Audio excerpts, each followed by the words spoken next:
Olá pessoal, tudo bem? Vamos agora para a parte de banco de horas, registro de ponto, escala de revezamento, tá bom? Vamos lá, você sabe o que é hora extra, né? Quando o funcionário ele trabalha acima do horário que foi combinado, ali pode se gerar uma hora extra, remuneração a nível de hora extra. Só que como é feito esse controle? Antigamente existia um livro de ponto, né? Você vai, com certeza já ouviu falar nesse livro. E eu posso trabalhar mais do que eu preciso e receber aquele em dinheiro, como também existe a possibilidade da empresa me dar uma folga se eu trabalhar mais do que eu precisava, tá? E como é feito esse controle? Daí nasceu esse nome banco. Banco é uma espécie de armazenamento, né? Não é de dinheiro, esse aqui é um banco de horas.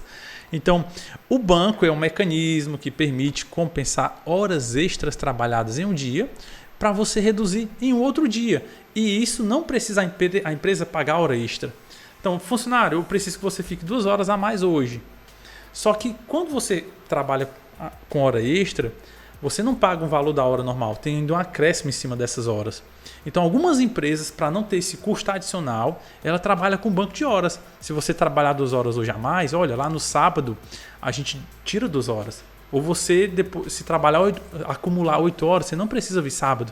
Então, é para isso que existe esse banco, tá?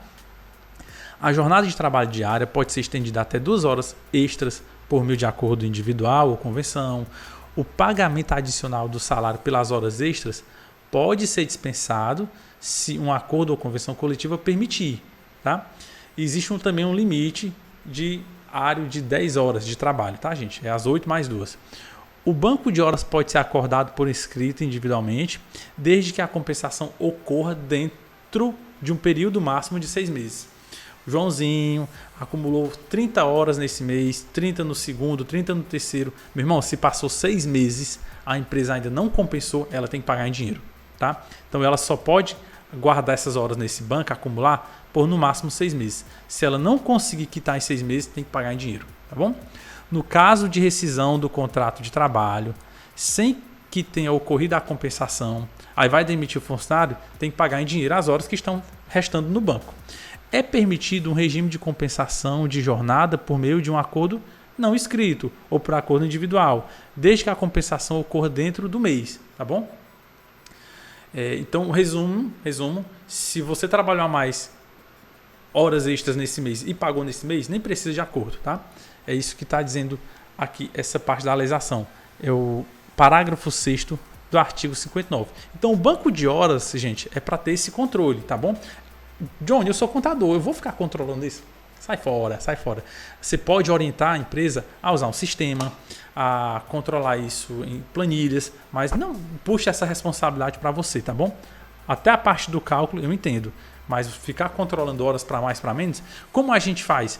A gente já pede que a empresa mande o valor total de horas extras a pagar ou faltas, mas esse controle não é o contador quem vai fazer. O que é o quadro de horas? O quadro de horas é um quadro, como o nome já diz, que ele tem que ficar exposto na empresa de forma visível para a fiscalização. Ele deve ser claramente exibido em um quadro organizado, de acordo com o modelo fornecido pelo Ministério do Trabalho e colocado em um local bem visível. Este quadro será detalhado se o horário não for o mesmo para todos os funcionários de uma mesma seção ou equipe, conforme o artigo 74 da CLT. As informações sobre o horário de trabalho também serão registradas nos registros dos empregados, incluindo qualquer acordo coletivo. No entanto, olha que legal, verdinho, lembro de MEIAPP, Simples Nacional. No entanto, microempresas e empresas de pequeno porte estão isentas da obrigação de afixar o quadro em suas instalações, conforme estabelecido no artigo 51 da Lei do Simples Nacional. Tá bom? Então, existe também essa vantagem para o Simples Nacional. Não precisar do quadro de horas. Ah, minha empresa não é do Simples. Aí precisa. A gente também tem, para que esse controle seja possível, o registro de ponto. Né? Existe um livro de registro de ponto, onde o funcionário anota a entrada e a saída, mas é um livro que está suscetível a alguém mentir e botar um horário errado.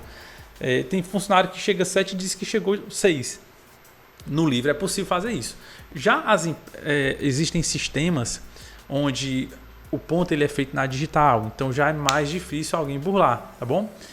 O registro de ponto é um processo, um mecanismo onde você registra a entrada e a saída dos funcionários em cada fase do expediente. Ele é obrigatório para os locais de trabalho com mais de 20 funcionários. Aqui é a base legal, uma redação dessa lei de 2019.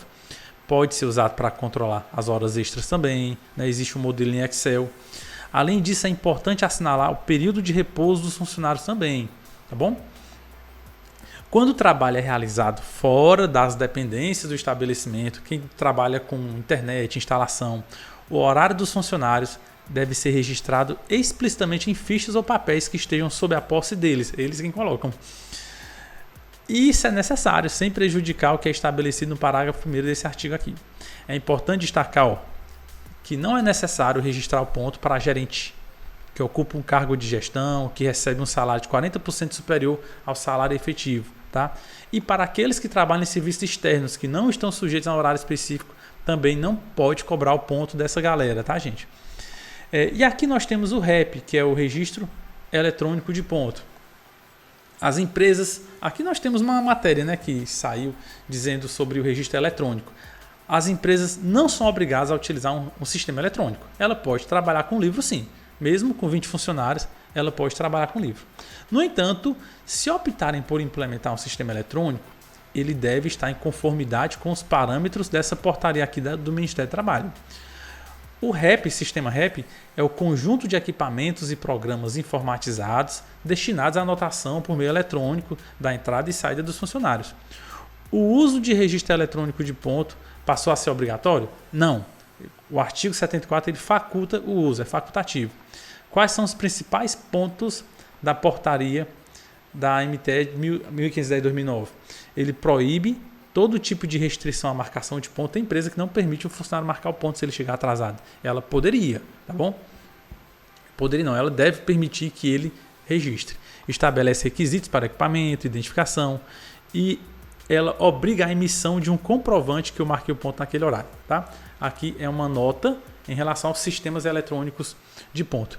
Então, a gente conclui essa aula dizendo o seguinte: eu tenho o quadro, eu exponho, eu posso ter o ponto ou não, dependendo da quantidade de funcionários, o sistema eletrônico, a empresa, para a segurança dela, e dependendo da quantidade de funcionários, é interessante ela ter essa organização, porque eu já vi casos de funcionário cobrar na justiça horas extras, mesmo sem terem trabalhados, ou fazia 1 hora extra por semana e foi dizer na justiça que fazia 10, 20 por mês.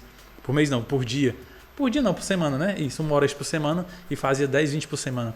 Então, se a empresa não tiver controle nenhum, ela fica exposta aos argumentos, às acusações do funcionário. E por fim também falamos sobre o banco de horas, que é a empresa que ela pode compensar, não pagar a hora extra e dar uma folga proporcional à quantidade de horas que o funcionário tem crédito, tá bom? Aqui nós encerramos essa parte das horas e já te vejo na próxima aula. Até mais!